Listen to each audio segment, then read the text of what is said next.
গুরুত্বপূর্ণ হক নিয়ে আলোচনা হবে। হক মানে হচ্ছে অধিকার, হক মানে হচ্ছে প্রাপ্য, কারো অধিকার কারো প্রাপ্য। আর হক শব্দটি আমরা বুঝি যে হকের আরেকটি অর্থ হয় হক আর বাতিল। বাতিলের মোকাবেলায় যখন হক হয় তার মানে ন্যায় বা সত্য, কিন্তু এখানে হক মানে হচ্ছে ন্যায্য অধিকার কারো, অথবা প্রাপ্য কি আপনার কাছ থেকে পাবে, আপনি কারো কাছ থেকে পাবেন। একজন মানুষ আরেকজনের কাছ থেকে কিছু পাবে, যেটাকে প্রাপ্য বলা হয়। আপনার হক কিছু রয়েছে আমার ওপর, আমার হক রয়েছে আপনাদের ওপর। এই সম্পর্ক আল্লাহ রাব্বুল প্রতিটি মানুষের রেখেছেন। আর সবচেয়ে বড় হক হচ্ছে হকুল্লাহ, আল্লাহ রাব্বুল আলামিনের হক। জি। আর তারপরে আল্লাহ রাব্বুলের হকেরই একটা গুরুত্বপূর্ণ দিক হচ্ছে রাসূলুল্লাহ সাল্লাল্লাহু আলাইহি ওয়াসাল্লামের হক। এই কথাটি এর আগেও বলেছি। এই জন্য কোরআনে কারীমের আয়াতে সূরা নিসাতে যে হকগুলি 10টি বর্ণনা আল্লাহ করেছেন, সেখানে রাসূলুল্লাহ সাল্লাল্লাহু আলাইহি ওয়াসাল্লামের হককে আলাদা করে বর্ণনা করেননি। কারণ ওয়াবুদুল্লাহ ওয়ালা তুশরিকু বিহি শাইআ, এখানেই আল্লাহর ইবাদত যদি করতে হয় আর শিরক মুক্ত হইতে হয়, তাহলে রাসূলুল্লাহ সাল্লাল্লাহু আলাইহি ওয়াসাল্লামের হক আদায় করা ছাড়া অসম্ভব। তার মাধ্যম ছাড়া, তার আদর্শ ছাড়া, তার অনুসরণ ছাড়া, তার ইত্তেবা ছাড়া, তাকে ফলো করা ছাড়া অসম্ভব। তাহলে সেখানে রাসূলুল্লাহ হক চলে আসছে। তার রব্বুল আলামিন কত বড় হক দিয়েছেন রাসূলুল্লাহ সাল্লাল্লাহু আলাইহি ওয়াসাল্লামকে, বিষয়টি চিন্তার। আর তারপরে যে হকটির কথা আল্লাহ বলেছেন ওয়াবিল ওয়ালিদাইনে ইহসানা, পিতামাতার সাথে সদাচরণ করুন। আল্লাহ রাব্বুল আলামিন হকের পরে কার হকের কথা আল্লাহ বলেছেন? পিতামাতার হকের কথা বলেছেন। পিতামাতার হক এই জন্য বলেছেন যে আল্লাহ রাব্বুল আলামিন হচ্ছেন আমাদের অস্তিত্ব দানকারী, মুজিদ, খালিক, সৃষ্টিকর্তা। না হলে আমরা জিরো ছিলাম, না ছিলাম, ঠিক না? না থেকে আল্লাহ কিসে নিয়ে এসছেন?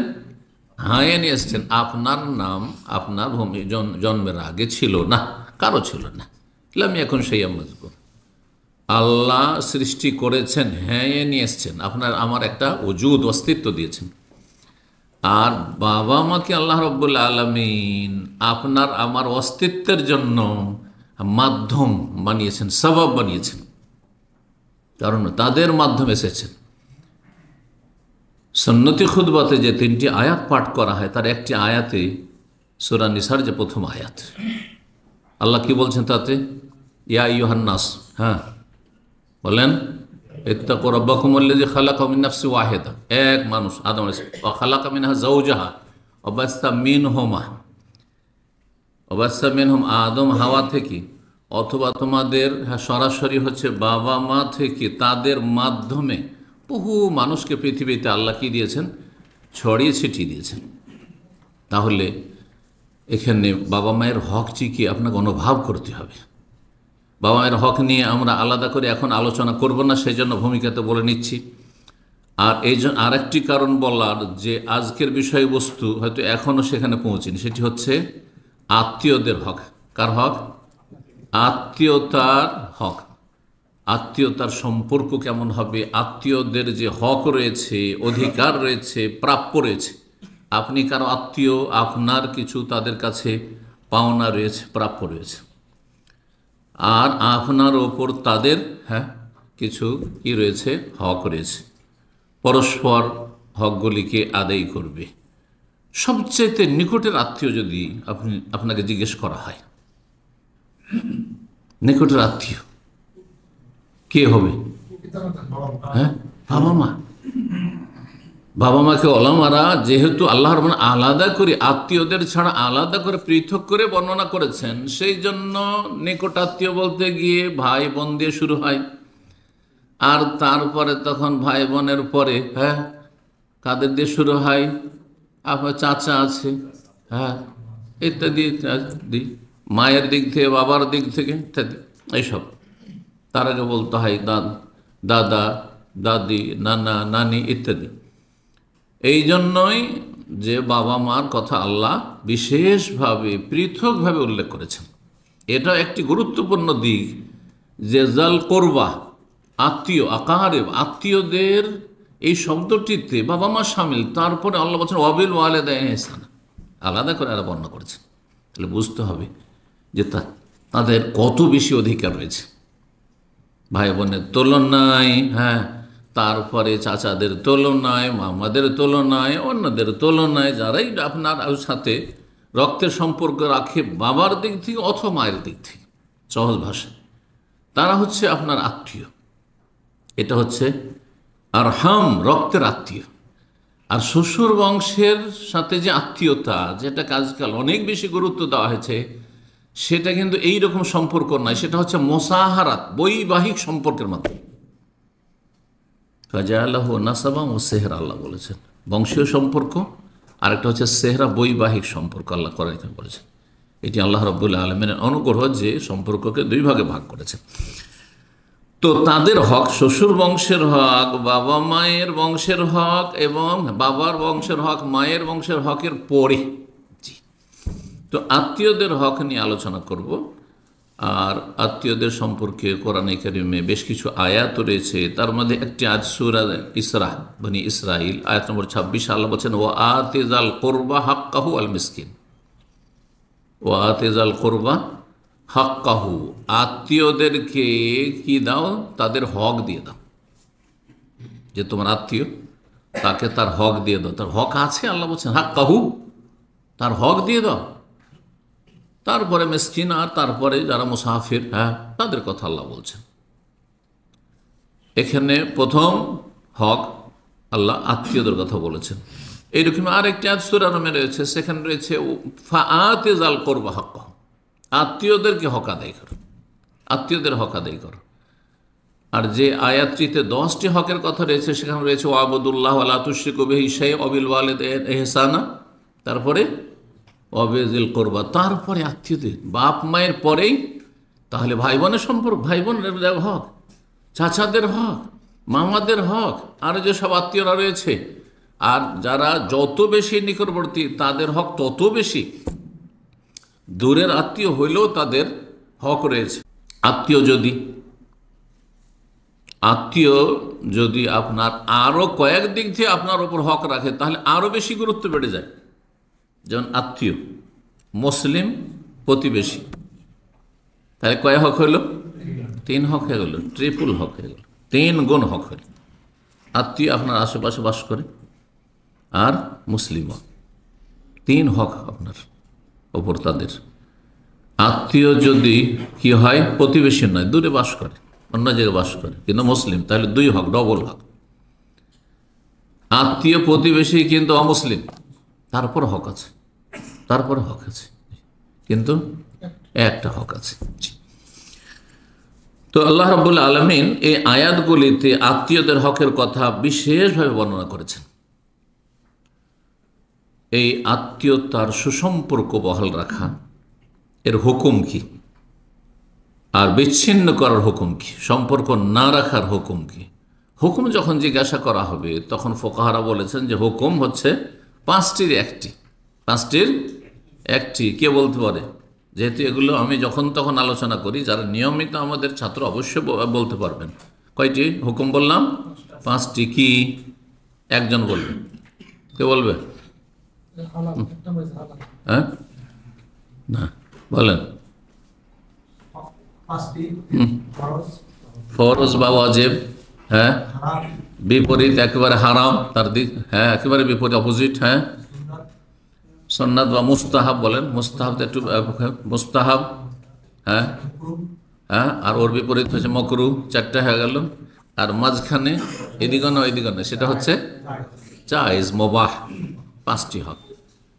তো আত্মীয়দের যে হক, সেই হকটি কি ফরজ ওয়াজিব, না মুস্তাহাব, না সুন্নত কাজ, হ্যাঁ, নাকি মকরু কাজ, না মুবাহ কাজ? হ্যাঁ, ফরজ। জি, আত্মীয়তার সুসম্পর্ক বহাল রাখা ফরজ। যখন কোনো কাজ ফরজ হয়, সেটা পরিত্যাগ করা, তার বিপরীত কাজ করা, তার বিরোধিতা করা হচ্ছে হারাম। তাহলে আত্মীয়তার সম্পর্ক ছিন্ন করা বা আত্মীয়দের হক নষ্ট করা, আত্মীয়দের হক না দেওয়া হচ্ছে কি হারাম। আর হারাম মানে সাগিরা গুনাহ না কাবিরা গুনাহ? কাবিরা গুনাহ। ইমাম কুরতুবী রাহিমাহুল্লাহ বলছেন ইত্তাফাকাতিল মিল্লাত, সমস্ত আসমানি ধর্ম, আসমানি দিন, মানে দিনে ইসলাম, দিনে হক কিয়ামত পর্যন্ত। কিন্তু আগে যে দিনগুলি দিনে হক ছিল, ঈসা আলাইহিস সালামের নিয়ে আসা দিন, মুসা আলাইহিস সালামের দিন, দাউদ আলাইহিস সালামের দিন ইত্যাদি ইত্যাদি, আম্বিয়া রসুলগণের যে আদিয়ান সামাউই, সমস্ত মিল্লাত একমত। আর বিশেষ করে উম্মতে মুসলিম আর যত মাযাহিব রয়েছে, হানাফি, শাফি, মালিকি, হাম্বলি, সালাফি, খালাফি, সমস্ত একমত কি আন্না সিলাতার রাহমে ওয়াজিবাতুন, আত্মীয়তার সুসম্পর্ক বহাল রাখা হচ্ছে ওয়াজিব, ফরজ। আর ওয়াজিব আর ফরজে কোনো পার্থক্য নেই। এটা শুধু হানাফি ফেকার পরিভাষা, একটু ওয়াজিবকে হালকা করে দাও ফরজ জাতি। কিন্তু শাফি, মালিক, আহমদ, মুহাদ্দিসিনে কেরাম, সাহাবায়ে কেরাম থেকে শুরু করে আজ পর্যন্ত সবাই বলছেন ওয়াজিব মানে বাধ্যতামূলক করণীয়, আর ফরজ মানেও বাধ্যতামূলক। ওয়াজিব মানে আবশ্যক, ফরজ মানে আবশ্যক। একই অর্থ তো বাংলায়। ওয়াইন্না কাতিয়াতাহ মুহাররামাতুন, আর সম্পর্ক ছিন্ন করা আত্মীয়দের সাথে হচ্ছে হারাম। ইমাম কুরতুবী বললেন এই কথা। ইমাম ইবনে আবেদিন তিনি বলছেন সিলাতুর রাহমে ওয়াজিবাতুন, আত্মীয়তার সুসম্পর্ক বহাল রাখা হচ্ছে ফরজ।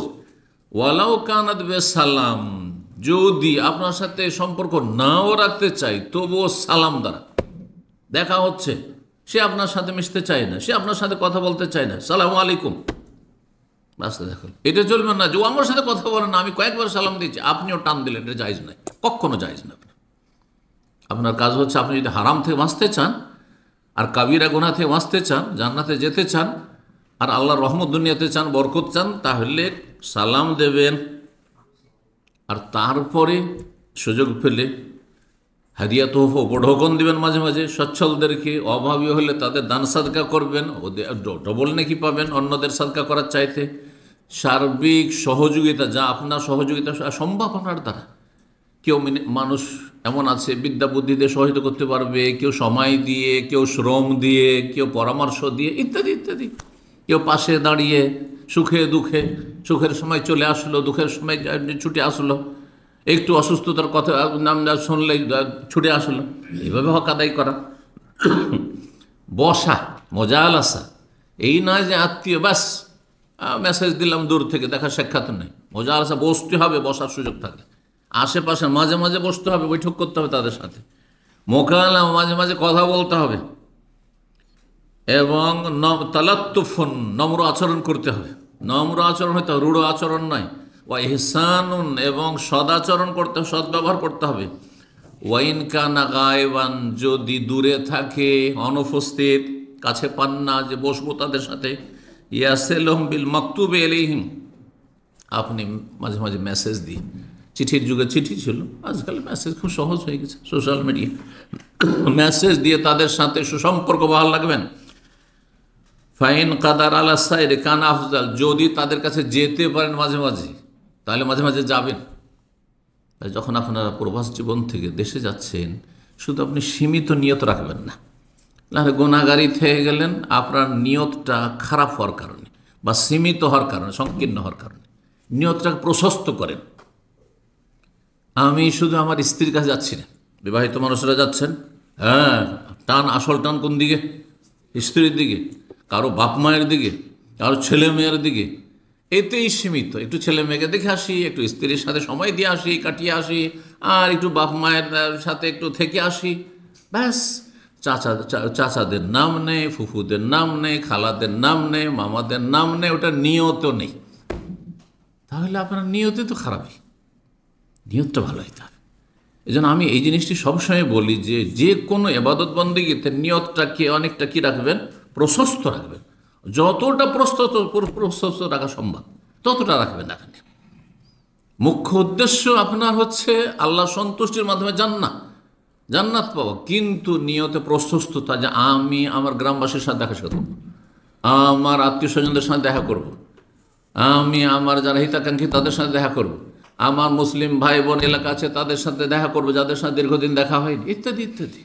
জি, আল্লাহ রাব্বুল আলামিন সূরা নিসার প্রথম আয়াতটিতে একটি কথা বললাম, সেটা হচ্ছে যে বাপ মা হচ্ছে আমাদের আল্লাহ যে সৃষ্টি করেছেন তার কি মাধ্যম, ওসিলা, ওই ওসিলা দিয়ে একমাত্র এই মাধ্যম থেকে ব্যতিক্রম আদম, হাওয়া আর ঈসা। ঈসার মা আছে, বাপ নেই, তাই না? আদম হাওয়াকে আল্লাহ স্পেশালভাবে এই তিনজন ছাড়া বাকি সবাই দুনিয়াতে এসেছেন, সবাইকে আল্লাহ সৃষ্টি করেছেন কিসের মাধ্যমে? জি, বাবা মায়ের মাধ্যমে। জি, সুতরাং তাদের হক সবচেয়ে বড় হক রব্বুল আলমিনের হকের পরে রাসূলুল্লাহ সাল্লাল্লাহু আলাইহি ওয়াসাল্লামের হকের পরে। কথাটি যেন আমাদের স্মৃতি থেকে কখন হারিয়ে না যায়, কখন আমরা গাফিল না হয়ে যাই, ভুলে না যাই, সবসময় মনে রাখার চেষ্টা করি। আল্লাহ যেন তৌফিক দান করে। তারপরে নিকটাত্মীয়দের, তারপরের অংশটুকু এখানে আমি দেখাতে চাইছি। আল্লাহ কি বলছেন শেষখানে? ওয়াত্তাকুল্লাহাল্লাযী তাসাআলুনা বিহি ওয়াল আরহাম, তোমরা সে আল্লাহকে ভয় করো। আল্লাযী তাসাআলুনা বিহি, যার দোহাই দিয়ে, যার নাম দিয়ে তোমরা একে অপরের কাছে কিছু চেয়ে থাকো। ভাই আল্লাহর রাস্তায় একটু সাহায্য করেন, ভাই আল্লাহর রাস্তায় আমাকে একটু ধার দিয়ে একটু সহযোগিতা করেন, ভাই আল্লাহর রাস্তায় আমাকে একটু গাইডলাইন দেন আপনি, আল্লাহর দোহাই দিয়ে। তাসাআলুনা বিহি ওয়াল আরহাম, এবং আত্মীয়তার সুসম্পর্ক সম্পর্কে এই ওয়াল আরহামের দুটি তাফসীর। একটি হচ্ছে যে তোমরা আল্লাহর দোহাই দিয়ে একে অপরের কাছ থেকে কিছু চেয়ে থাকো, আর আত্মীয়তার দোহাই দিয়েও চেয়ে থাকো। হ্যাঁ, তাসাআলুনা বিহি বিল্লাহি ওয়া বিল আরহামে, আত্মীয়তার দোহাই দিয়ে মানুষ একে অপরের কাছে সাহায্য চায়। ভাই রে, তুই আমার মায়ের পেটের ভাই, হ্যাঁ তুই আমার খেয়াল রাখবি, বলেন না? হ্যাঁ, বাবা মা বলেন না? যে বাবা মাকে বলেন না ছেলেরা? যে ইত্যাদি ইত্যাদি। তাহলে আরহাম, আত্মীয়তার সম্পর্কের মাধ্যমে মানুষ কি চায়? একজন আরেকজনের কাছ থেকে সহানুভূতি চায়, সহযোগিতা চায়। এই কথা আল্লাহ বলেছেন, বল আরহাম। আরেকটি তাফসীর হচ্ছে ওয়াত্তাকুল্লাহ, আল্লাহকে ভয় করো, আর ওয়াত্তাকুল আরহাম আন তাকতাউহা, এটি বেশি শক্তিশালী তাফসীর। আল্লাহকে তোমরা ভয় করো, আর কাকে ভয় করো? আত্মীয়তার সুসম্পর্ক সম্পর্কেও ভয় করো। কি করা থেকে? আত্মীয়তার সুসম্পর্ক ছিন্ন করা থেকে। খবরদার, আত্মীয়তার সম্পর্ক খারাপ করবে না। ওয়াত্তাকুল আরহাম আন তাকতাউহা। তো আল্লাহ রাব্বুল আলামিন তাহলে এই যে গুরুত্বপূর্ণ আয়াত, যে আয়াতটি যে কোনো প্রয়োজনে, খুতবাতুল হাজা, এই খুতবাটিকে আমাদের দেশে আবার এর নামটিকে সীমিত করে দিয়েছে, বিয়ের খুতবা। এর নাম কি পড়ে গেছে? এমনকি আহলে হাদিস সমাজ বুঝে না, হ্যাঁ বিদাতি তো বুঝেই না, কিন্তু যারা সুন্নাত মোতাবেক চলে তারা মনে করে এটা বিবাহের খুতবা। আর নবী সাল্লাল্লাহু আলাইহি ওয়াসাল্লামের সব কিছুরই খুতবা, যে কোনো কথা বলতে লাগলে 3টি আয়াত পড়ে খুতবা পড়তেন, যে কোনো প্রয়োজনে খুতবা, সেটা ছোট দার্স হোক, বড় দার্স হোক, কোনো একটা উপদেশ হোক, জি যে কোনো প্রয়োজনে। তো এটি গুরুত্বপূর্ণ যে নবী সাল্লাল্লাহু আলাইহি ওয়াসাল্লাম যে কোনো প্রয়োজনে আল্লাহর প্রশংসার সাথে শুরু করেছেন, এবং সেই প্রশংসার সাথে এই 3টি আয়াত, যাতে আত্মীয়তার সুসম্পর্ক বহাল রাখার জন্য তাকিদ করা হয়েছে, আর বিচ্ছিন্ন করাকে কঠোরভাবে নিষেধ করা হয়েছে। তারপরে সূরা মুহাম্মাদের আয়াত নম্বর 22-এ আল্লাহ কি বলছেন তা শুনেন। যারা আত্মীয়তার সম্পর্ককে খারাপ রাখছেন অথবা উন্নত করার চেষ্টা করছেন না, হ্যাঁ ব্যাস তুই যেমন চলবি আমি, যেমন তুমি তেমন আমি। অধিকাংশ মানুষের অবস্থা হচ্ছে তুমি যেমন করবে আমি তেমন করব, তাহলে আপনি ব্যর্থ, আপনি হতভাগা, বদনসিব আপনি। জি, আল্লাহ বলছেন ফাহাল আসাইতুম ইন তাওয়াল্লাইতুম আন তুফসিদু ফিল আরদ, এমন সম্ভাবনা হয়েছে যে তোমরা যদি নেতৃত্ব পাও, ক্ষমতা পাও, তো আন তুফসিদু ফিল আরদ, পৃথিবীতে তোমরা বিশৃঙ্খলা সৃষ্টি করবে। দেখেন ক্ষমতার দাপটে কি যে জুলম, অত্যাচার আর শোষণ আর পীড়ন, আর তারপরে স্বজন প্রীতি, আর যত রকমের অবিচার, অন্যায় আর দুর্নীতি হয় অধিকাংশই। ইল্লা মান রাহিমাল্লাহ, হ্যাঁ যাদের মধ্যে আল্লাহর ভয় ভীতি রয়েছে এবং রবের সামনে দাঁড়িয়ে হাজির হয়ে হিসাব দিতে হবে চিন্তা রয়েছে। আম্মামান খাফা মাকাম রব্বিহি, রবের সামনে দাঁড়িয়ে, ওয়ালিমান খাফা মাকাম রব্বিহি জান্নাত, রবের সামনে দাঁড়াতে হবে এই চিন্তা আছে। কয়জনের ক্ষমতা আসলে এগুলোর কথা ভুলে যায়, মনে থাকে না। পয়সা হলে ভুলে যায় মানুষ। ওয়াতুকাত্তিউ আরহামাকুম, আর তোমরা ক্ষমতার দাপটে কি করো, আত্মীয়তার সম্পর্ককে তোমরা ছিন্ন করে থাকো। কখন মানুষ আত্মীয়তার সম্পর্ক ছিন্ন করে? কারোর সাথে সম্পর্ক রাখতে চাই না, আমি কারো ধারধারি না, আমার সাথে চলুক আর নাই চলুক, আমার কোনো অভাব আছে? ইন্নাল ইনসান কাল্লা ইন্নাল ইনসানা লা ইয়াতগা আর রাআহু ইসতাগনা। মানুষের বদ স্বভাব হচ্ছে, বদ প্রকৃতির নেচার হচ্ছে যে মানুষ সীমালঙ্ঘন করে, বাড়াবাড়ি করে। কখন? যখন দেখে যে আমি ইস্তাগনা, অভাব মুক্ত হয়ে গেছি, অমুখাপেক্ষী হয়ে গেছি, আমি কারো ধারধারি না, আমার সাথে চললে তার ফায়দা, আমার কোনো লাভ নেই, আমার কোনো স্বার্থ মনে করি না, আমি অন্যের সাথে চলবো, পয়সার বলে চলবো, আমি ক্ষমতার বলে চলবো, হ্যাঁ, আমি আমার বিদ্যা বুদ্ধির বলে চলবো। তখন মানুষ পাপে লিপ্ত হয়ে যায়, তখন মানুষ অত্যাচার করে আর মানুষের হক নষ্ট করে, আত্মীয়দের হক নষ্ট করে, অন্য অন্য হক নষ্ট করে। তাই আল্লাহ বলছেন ওয়াতুকাত্তিউ আরহামাকুম, তোমরা আত্মীয়তার সম্পর্ককে ছিন্ন করবে। যদি এমনটা করো তাহলে কি শাস্তি শোনো। উলাইকাল্লাযীনা লানাহুমুল্লাহ, যারা আত্মীয়তার সম্পর্ক ছিন্ন করে আর বিশৃঙ্খলা সৃষ্টি। আত্মীয়তার সম্পর্ক ছিন্ন করলে বিশৃঙ্খলা, বাড়িতে ছত্রভঙ্গ, হ্যাঁ, অন্তরগুলি সব একবারে ছড়িয়ে ছিটিয়ে গেছে, এক জায়গায় বসলেও অন্তরের সাথে গায়ে, এমনকি গায়ে গা মিলালেও আর মহানাকা কোলাকলি করলেও শরীর মিলেছে, চামড়া মিলেছে, কিন্তু কলম মিলেনি। জি হ্যাঁ, কলম মিলেনি। আল্লাহ বলছেন তাদের ওপর আল্লাহ লানত রয়েছে যারা আত্মীয়তার সম্পর্ক ছিন্ন করে। আল্লাহু আকবার। লানত কবিরা গুনার ওপর হয়। লানত মানে বুঝেন, আমাদের ভাষাভাষীর লানত শব্দটি এর ব্যাপকতা বুঝে না, যার ফলে মনে লানত, কিন্তু গজব ওর বুঝে। একটা বাংলা ভাষীও আল্লাহর গজব পড়বে, মাথা খারাপ হয়ে যাবে, আল্লাহর গজব, মাথা খারাপ হয়ে যাবে। কিন্তু আল্লাহর লানত বুঝেই না যে লানত, অথচ গজব চাইতে কম লানত নয়। লানত মানে আল্লাহর রহমত থেকে বঞ্চিত, আল ইবাদ আন রাহমাতিল্লাহ, আল্লাহর রহমত থেকে দূর করা আল্লাহর পক্ষ থেকে ঘোষণা। লানাহুমুল্লাহ, আল্লাহ তার রহমত থেকে দূর করে দিচ্ছেন, না দুনিয়াতে রহমত না আখিরাতে রহমত। আর আল্লাহর রহমত ছাড়া জান্নাতে যাওয়া যাবে না। জি, উলাইকাল্লাযীনা লানাহুমুল্লাহ, যারা আত্মীয়তার সম্পর্ক ছিন্ন করে তাদের আল্লাহ লানত করেছেন। ফাআসাম্মাহুম, এবং তাদেরকে আল্লাহ কি করেছেন, বহিরা করেছেন। হ্যাঁ, ওয়া আমা আবসারাহুম, এবং তাদের চোখকে অন্ধ করেছেন, কান থেকেও তারা শোনে না, মানে ভালো কথা শোনে, উপদেশ নেয় না, আর তাদের চোখ থেকেও ভালো মন্দের পার্থক্য করে দেখে না, সব একাকার করে দেয়, হক বাতিল নাই, অন্যায়, তাদের কাছে ভালো মন্দ বলে কিছু নেই। এরা অন্ধ, আসলে এদের অন্তর থেকে অন্তর নেই, এদের চোখ থেকেও চোখ নেই, আর এদের কান থেকেও, হ্যাঁ, শ্রবণ শক্তি থেকেও নেই। আল্লাহ রাব্বুল আলামিন এই রকমের বদ স্বভাব থেকে যেন রক্ষা করে।